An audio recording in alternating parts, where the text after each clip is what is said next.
With the Eastern Conference playoffs coming down to the last games, what are we rooting for to get the best possible Pittsburgh Penguins pick?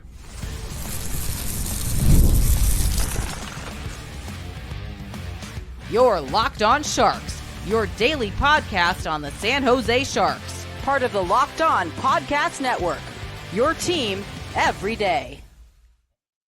Hello, welcome to Locked On Sharks, the premier hockey podcast of your favorite lovable losers in the Bay Area. My name is JD Young, contributor at San Jose Hockey Now.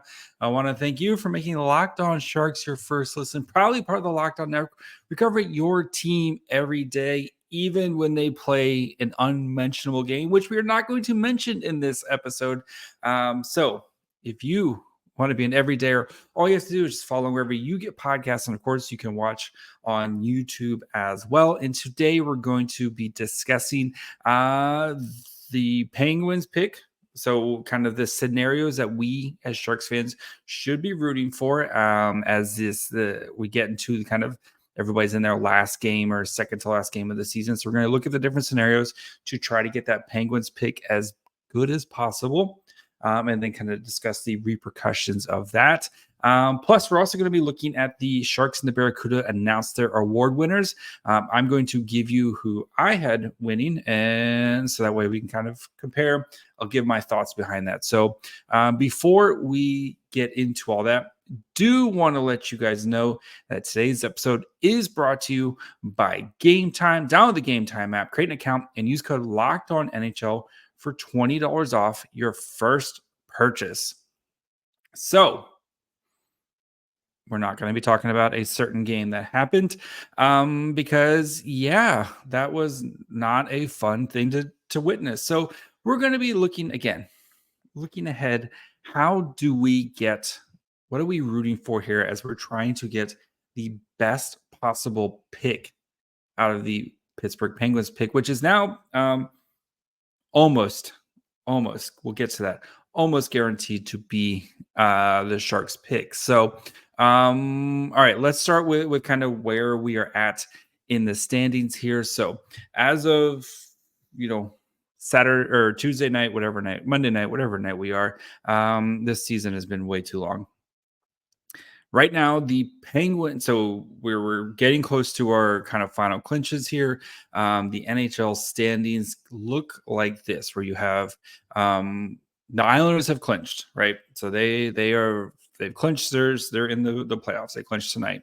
The last wild card spot is down to 4 teams in the East. You have the Washington Capitals, Detroit Red Wings, Pittsburgh Penguins, and Philadelphia Flyers. The Caps and Red Wings both have 89 points. The Penguins have 88 points, and the Flyers have 87. All of them have one game left. The Caps and the Flyers play each other. The Red Wings play the Montreal Canadiens, who they had to come back and beat in overtime. And then the Pittsburgh Penguins, they end the season against the Islanders, who have, again, already clinched their spot. They're the wild card team. They're playing the Canes to kick things off here. So what are we rooting for? Again, I know it's, we're looking at potential playoff spot, which would put pick 17 to start, because they would be the worst team entering entering the playoffs. The Pittsburgh Penguins, when it comes to points, they'd be the worst team to get in. So pick number 17, if they lose in the first round, so they're going to be pick number 17, or they're going to be one of the final, like either the conference, they have to go to the conference finals, or the Stanley Cup finals. That would put them at 29 through 32, right? Which, again, I don't think the Pittsburgh Penguins are winning the Stanley Cup this year if they make it. But we're trying to, again, put them in the best possible, because, again, we want that Zibulian, we want Yamachek, we want a really good player that, and again, putting yourself in the best position to succeed. And for us, it's putting the Penguins pick in the best position to succeed. So what are we rooting for here? We are rooting for, so there's different scenarios. Everybody has kind of like crazy scenarios. The craziest of which is the Flyers. That's what we're rooting. We're rooting for the Flyers scenario. We're rooting for the Flyers to make the playoffs. And here's why. I'll go through it, but why. Basically, what happens is since the Flyers are below the Penguins in the standings, if they get in, they jump them, and that pushes the Penguins up. So we're also rooting for Minnesota to win. So Minnesota right now is at 87 points. They're 1 point below the Penguins. Minnesota plays the Kraken. So we're rooting for the Minnesota to win, to push themselves up ahead of the Penguins. But here's the Flyers scenario. Basically, it's a lot. So Flyers play on Tuesday at 7 p.m. Eastern time. Detroit also plays Montreal 7 p.m. And then the Penguins Islanders play. I don't see the Islanders being a rest team, right? That team is too old school, right? I think they're going to continue to play hard. All right. The Flyers need to beat the Caps in regulation. That is step one. So if the Flyers win a regulation, that is the first thing. It basically comes down to it has to go to all these tiebreakers, but the Flyers jump ahead of the Caps because of this 6 tiebreaker, some craziness like that. The Red Wings have to lose in regulation to the Canadiens. Again, this is a road game. Second night of a back-to-back. They just went to overtime at home, had to come back. Montreal should have won this game. Very, very possible. And the Pittsburgh Penguins cannot get a point. So the Penguins need to lose to the Islanders in regulation. They'll kind of know their fate by then. And again, I don't see the Islanders. The Islanders are kind of like a very old school type of team here. I just don't see them kind of resting their starters. And, Lou Amarillo and his, I just don't see that team doing that. I think they're going to continue to play hard, try to win games because they want to go, I would assume they would say they want to go into the playoffs kind of feeling good about themselves, even though everything is set for them, right? They're playing the Islanders round 1. So what that would do basically is that would move the Penguins to the 12th spot. If everything goes right, the Penguins would end up picking 12th. Minnesota, I think, would go would stay at Minnesota would stay at 13, Detroit, and then St. Louis and Washington, all those teams would kind of would go in there, but that would push the Penguins up to 12. 12 is important for a reason because, again, with the draft lottery, only the top 11 teams can win the lottery. So there's no way Macklin Celebrini could be a Pittsburgh Penguin. That's the other thing you're thinking here, right? The Penguins could still win the lottery, and basically they would move up 10 spots. So if they're at 12, their highest they could go would be number 2, which they would, of course, keep the pick, right? They're not going to give the Sharks 1 and 2 in this draft. I would assume they keep the pick. Then that would bump the pick to the 2025 draft. So then the Sharks would have their pick in the 2025 and 2 unprotected picks in 2025 draft. Vegas is from the Tomas Hertl trade, and then the Pittsburgh Penguins. At 12, though, the odds of the Penguins kind of winning the lottery or moving up is 2.5%. So very, very, very, very, very unlikely chance that it would happen. So then basically, if everything works out right, the Sharks would walk out of the draft lottery with a top 3 pick, and then the Penguins pick at number 12, which would give them plenty of ammunition to do whatever they want, right? You're walking into the draft with 2 top 15 picks. So even if some of this stuff doesn't go right, as long as the Penguins don't make the playoffs, you're walking, there's still a chance for them to kind of the highest they can kind of finish is 15, right? Because of the points. With as long as they don't make the playoffs, the Blues have that 16 spot kind of almost locked down, but the Penguins can't jump them, right? They only have 88. Even if they win this last game, they get to 90. They can't jump them. And we'll see what happens with everyone else, with Detroit and Washington, all these other teams, kind of where they end up with their points. But again, you're either getting a top 15 pick, or you're getting 17, or you're getting 29 through 32. That's again if the Penguins go on some miracle Stanley Cup run, and as well as they've been playing, the Eastern Conference is still loaded, and I don't see them getting out of the first. They'd have to play either Boston or Florida, who's been the two best teams. I'm not sure who, or I think the Rangers. Sorry, the Rangers won. They'd be playing the Rangers, excuse me, who clinched the President's Trophy tonight. So you're playing the Rangers. That team is a monster, et cetera, et cetera. So that's the scenarios. That's what we're rooting for. Rooting for the Flyers to make the playoffs. Rooting for Minnesota to beat the Kraken. And then you get a nice pick at number 12. So we'll talk about the Sharks award winners here next. We'll go through all those. I'll give you my ballot of guys I voted for, or if I could have voted on certain ones who I would have voted for. And then we'll talk about the CUDA award winners here as well in just 1 minute.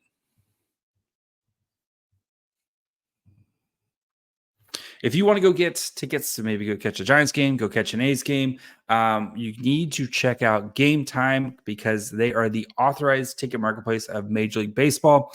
They have killer last-minute deals, all in prices, views from your seat, and their lowest price guaranteed. Game Time takes the guesswork out of buying MLB tickets. The thing I love about Game Time is you get to see your seats before you go. Not that like Oracle Park has bad seats, but again, you want to make sure you're catching the game, make sure you have a nice view of the bay. Go check out Game Time. You can see where they're going. We can see what your seats look like. And the other thing I really love about Game Time, you know exactly what you're paying. With their all-in pricing, they don't save a bunch of fees. You know exactly what you're going to pay when you go to check out. No surprises. So take the guesswork out of buying tickets with Game Time. Download the Game Time app, create an account, and use code LOCKEDONNHL for $20 off your first purchase. Terms apply. Again, create an account and redeem code LOCKEDONNHL, LOCKEDON for $20 off. Download Game Time today. Last minute tickets, lowest price guaranteed. All right.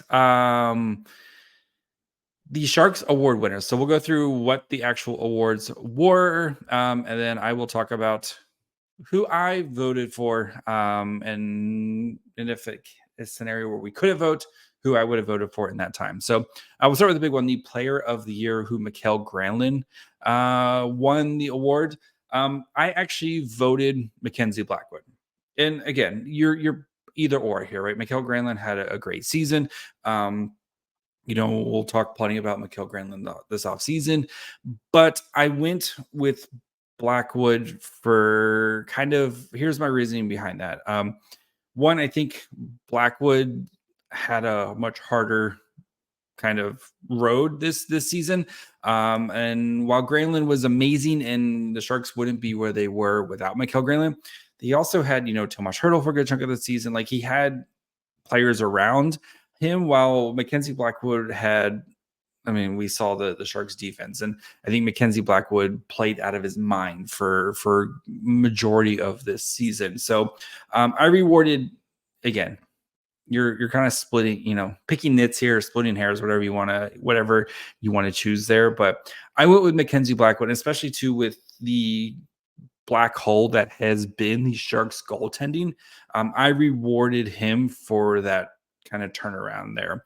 And the Sharks have had good forward play, between Tomas Hertl last year and again, Logan Couture last year. I know Couture was out for basically the entire season, except for 5 or 6 games. And Hertl missed, basically half the season between an injury and then being traded to the Vegas Golden Knights. And Mikael Granlund had to pick up a lot of slack. I'm not saying, Mikael Granlund isn't deserving of it. It's just, I went Mackenzie Blackwood because what we have seen in net the past couple seasons from the Sharks, and I think he has solved that. And plus, I think on a night in, night out basis, I think he did more during with that, and again, I know Granlund plays every night. Mackenzie Blackwood made it possible for the Sharks to kind of to win some games that they probably didn't deserve to win, or at least be in games that they probably didn't deserve to be in. So that was my vote. Next, the Rookie of the Year, Henry Thrun won it. I also voted Henry Thrun, but I thought really hard about this one. My initial gut was Ty Emberson, because I thought Ty Emberson played way better than Henry Thrun this year. But as the old saying, your best ability is your availability. And with Emberson missing so many games, I kind of went. That's why I voted Henry Thrun. If Emerson played, 15, 20 more games, I think he kind of would have won this in a landslide. Because again, I think his on ice impact was a lot better than Henry Thrun's. But when you only play, half the season, it's tough to vote you for kind of one of these types of awards. So the Sharks Media Good Guy Award, this one's a little bit tougher for me because I don't interact with the guys as much as the other ones. Mario Ferraro won it. I had Mario Ferraro in my ballot. Again, he's goes out there. He's done a good job of kind of taking a lot of the bullets when teams are, when the Sharks have a bad night. I know he was out there answering questions tonight after the Sharks fiasco that was this game. So, yeah, I think he's more than deserving. Mario Ferraro, it seems to be always willing to kind of, no matter what, no matter how tough is the situation, he's always out there answering the questions honestly, kind of cooperating, doing everything that you want to kind of expect. So, all right. Then the last one is the prospect of the year. So that one, we don't get to vote on that one. But Will Smith won it. I don't think you can really, I guess the other argument would be Quentin Musty for what he did in the OHL. But I would also go with Will Smith there, who, again, because of the increase in competition from the NCAA compared to the OHL, what he's doing as a freshman against older players and his historical rate, one of the best seasons we've seen, as a freshman. I know that team is super stacked, but he's a huge reason for that team being super stacked. So I would have also voted Will Smith. If I had to kind of rank them prospect wise, I would have gone Will Smith 1, Quentin Musty 2, and then I would have gone Luca Cagnoni 3. Those would have been my prospects of the year. Kind of excluding the Barracuda guys since they get their own. We'll talk about them in a little bit, but those I think have been the 3 best prospects for the Sharks. I know Edstrom had a really good year in the SHL. I also kind of excluding him a little bit since he wasn't really drafted by the Sharks and didn't kind of become Sharks property until the end of the season. And I know B-Stead's had a really nice impact with the Barracuda at the end of the season. And his development, Shang Peng did a really great article on B-Stead on kind of talking about his development. While his numbers plateaued, he feels like he's gotten better with his all-around game. And I think you're starting to see that with the Barracuda. So kind of excluding those guys because of their situations. But those are my 3. You could also make a very, very good argument for Eric Polkamp for what he did for Bemidji State as being one of those potential prospects, at least kind of in the running for, maybe that 3rd spot. But again, what Luca Cagnoni did in the WHL, scoring 90 points as a defenseman for the first time in 30 years, and then Quentin Musty hitting a 100-point plateau as an 18-year-old. Those are my 3. I think it just goes to show you how good the Sharks prospects pool is looking, that we're seeing guys do stuff that hasn't been done, in such a long time. So yeah, good hands there. But yeah, I think Will Smith is pretty easily the kind of the prospect of the year. So we'll get into the Barracuda guys. I'll talk about who I voted. We'll kind of nitpick on some of that stuff. Again, we're just having fun here because we don't want to talk about other things that happened tonight. So we're just going to look at some of the awards, talk about use these as springboards to talk about some of these guys' seasons. So we'll get to the Barracudas awards here in just 1 minute.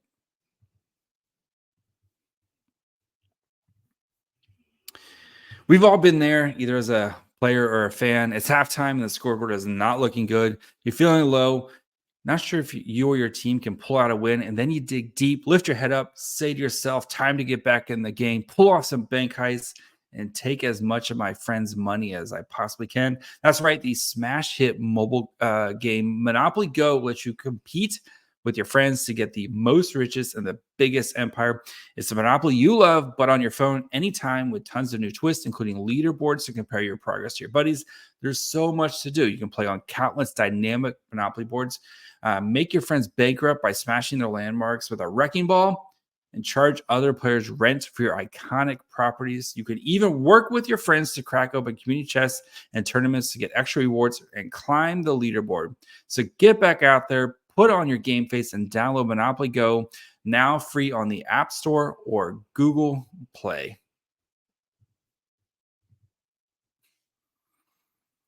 All right, the Barracuda. So theirs. So we'll start with the prospect of the year, Shakir Mukhamadullin. I actually voted Ethan Cardwell. I thought Cardwell, and I know our good friend Shang, he voted Daniel Gushin. Both of those are fine choices. I think both those players have done well, right? Mukhamadullin, I think Gushin's been, if I had to kind of rank them, I would go Cardwell, Gushin, Mukhamadullin. I think Mukhamadullin's had a great season. Maybe he gets dinged a little bit here because he's been out for basically, the back end of the season here. Gushin did miss some games and had a slow, kind of a slow return, but has been on fire before even getting called up. But Cardwell, I think, has just been so consistent and has played, he plays penalty kill. He's on the power play. I think in all situations, I would argue he's been the best, if not, you could argue between Gushin and Cardwell and who's been a better forward this year. I think Cardwell since he plays all situations, and Gushin playing on the penalty kill, that's not what you want to see, right? You want to put your players in the best. But I'm going to give Cardwell the nod, and especially since Cardwell's also a rookie, I give him the nod there. I think that is why that's why I went Cardwell in that situation, because again, I think what we're seeing out of Cardwell is a really special type of season for also a 4th round pick, an overage 4th round pick. So yeah, Cardwell was my vote in that situation. The Sharks also the Barracuda had the player of the year, Shakir Mukhamadullin. I didn't get to vote for this. Again, I would probably I think I would go Gushin, because again, I think when he's been on. You talk about a guy who was a point per player basically until he got hurt, and he's been on fire since kind of the end of the season. That's, again, I would go there. Rookie of the year, Ethan Cardwell. That's a easy pick. Again, he has been dynamic as a rookie, has kind of jumped a lot of different guys. I know the Barracuda dealt with a lot of injuries there, but we kind of do before the draft, we're going to do another kind of top 10 prospects, and like Cardwell's probably going to jump some of the guys from that 2020 draft, right? You look at like a guy like Ozzy Weisblatt, Robbins, who I know was injured for a good chunk of the season. Like Cardwell's kind of ascending right now compared to some of these other guys who might be plateauing. So the most inspirational player, they had Scott Sabrin. Again, that's cool, I guess. I'm pulling up what they wrote about that. So Scott Sabrin, I think they kind of use it as a all right, what is the Scott Sabrin inspirational? I think for him, having his best statistical seasons, why he got put here. He's also a big force to, I think for having him on, right, talking to him, being a good leader for some of the young guys, I think kind of playing with that edge. Every night he went out there and played with emotions on his sleeve, and that's just kind of how Scott Sabrin plays. So yeah, I can totally see that. And then the hard worker or hard hat player of the year was Anthony Vincent. And Vincent, I think he's a great story. I love watching him play. Got to talk to him as when the season first started. Missed a good chunk of the season with a broken collarbone, but I think him coming back from that, he is definitely a lunch pail, hard hat lunch pail type of player. And I think again, he's going to be a continue to become like a fan favorite for Barracuda players. And I can see him having a very long kind of AHL career where he just kind of comes in, he's going to score some dirty goals, he's going to play hard, he's going to give it his all every shift. And I could, again, kind of, I don't want to say Scott Sabrin like, but you could see him kind of having that type of career where he just plays a bunch of games and, you know, is always he's one of those guys where you love having him on your team and you hate to play against him, like especially if he ends up kind of bouncing around like a lot of these AHL type of guys do. And I think Vincent has that type of where he's just going to be really annoying to play against, but you love having him on your team. So, yeah, that's going to wrap it up for their award winners. You know, I think for some of the guys, right, we'll kind of, as the season ends here, have time to dig into kind of the fallout from the season, which was a disappointing season for the Barracuda. And, you know, we know exactly what the Sharks season was, but, you know, we'll kind of go through the wreckage of the season and kind of talk about guys who maybe underperformed, what happened this year, stuff like that. But, you know, I think there is still plenty of bright spots to be excited about, you know, like Mukumadulin. Great season from Mukumadulin, right? And expect him to be a day one NHL player next year because he just does stuff that the Sharks don't have on their roster right now.